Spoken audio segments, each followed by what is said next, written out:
Hey guys, we're out here. We've got some windows from our manufacturer here in the Wild Wild West.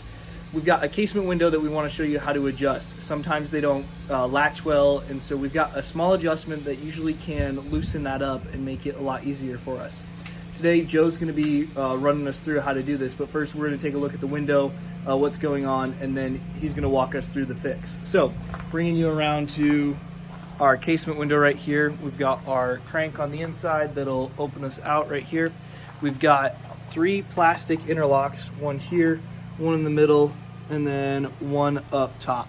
So what you'll see is we have this nice shiny part running in between our pieces of metal right there.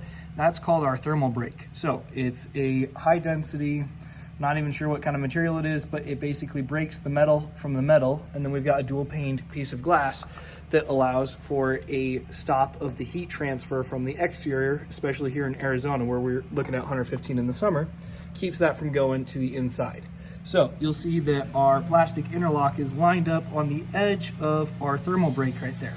We're gonna pull the 2 screws right there. We're gonna take those out, move our plastic interlock over into basically the center of the thermal brake, and then we'll reset our 2 screws in the top and bottom holes of our plastic interlock so we're not diving into the holes that have been previously drawn.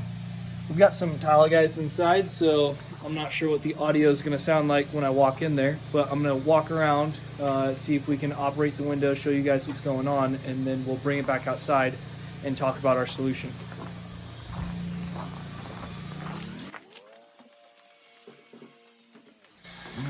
We've got our handle here.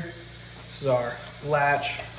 So crank this bad boy in. You want to make sure it's nice and tight, and then we're going to try and lock that down. So you'll see I've got a bunch of tension that's not letting me lock that down all the way. We want it to be, there will be a little bit of tension to really kind of bring that window in all the way, but that's a little excessive, and a homeowner is not going to be able to deal with that. I wouldn't want to deal with that. In the end, that's what we're going for. All right, we're going to bring you guys back outside.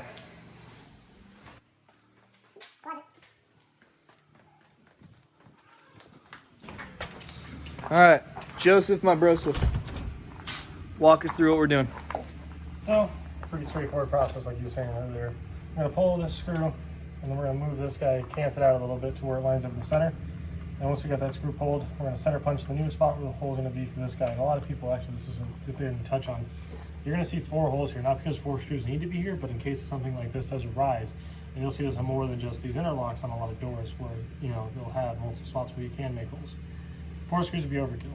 So when I move this over, I won't be able to use that hole because it's not going far enough over. I'll be able to use this one up here though. And that's the deliberate thing from the manufacturer. So once I scoot that over, center punch it, drill it, put a little wax on my screw, which I've got right here, and then I'm going to run the screw back in, and then we'll do the same thing on the bottom until we're all done with this entire window. Then we'll move on to the next one.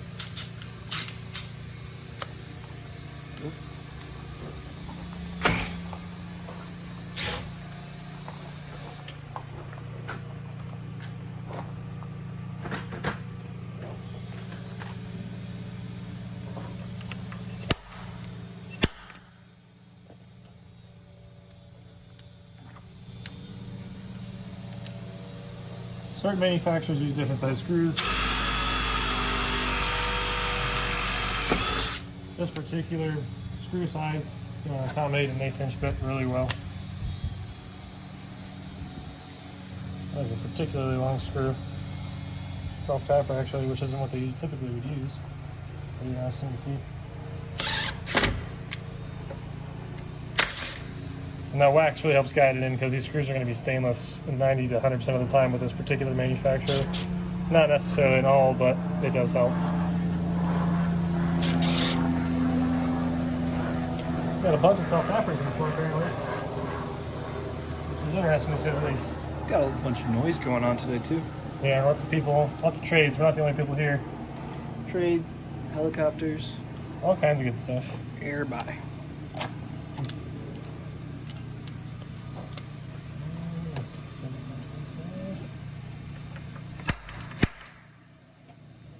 As we go on in the day, depending on how many need to be done in the house, this process gets a whole lot faster. Once we get in the more of the groove of things. Another way to do this is use a number 8 self-tapper screw to pre-drill for yourself. One of the things that's important to note is, then you'll watch Joe do it when he's resetting or when he's drilling a new hole. He's not going so far into the glass that we're going to be poking through into our spacer between the pieces of glass. If that happens, you've then basically allowed for all the gas to be able to get out of there. You'll start to see a fog build up in between the windows, and at that point the glass will need to be replaced, the screw on the other side will need to be pulled, and that will need to be redone. So we're going to swing over here. You can see he's gone about 3/4 of the way on our thermal brake. Usually minimum is half. We like to go half to 3/4 to really accommodate that. We've got plenty of weather stripping. It's going to be able to seal all the way around, so we're not worried about it. But that's exactly where we want it for when we try and operate that. We've got 2 more that we're going to try and do. So we're going to let Joe get those done real quick, and then we'll catch back up with you guys when we're ready to show you the window and how we're doing it. All right, guys, we're back inside. We've got the tile guys grinding away again. We've got the casement all done, so we're going to show you the operation real quick. Hello. Bring it in all the way, and the handle slides on down. So the important part to take a look at is we're touching our weather stripping ceiling all the way around, not to mention that we also have the weather stripping ceiling on the panel out here as well. So that's how we adjust those keepers. Like we said, we went up, we did the top 2 as well. So it's basically once you get the first one, just rinse and repeat. So that is all we've got for right now. I hope you guys have a good day, week, month, 2021. See you, everybody.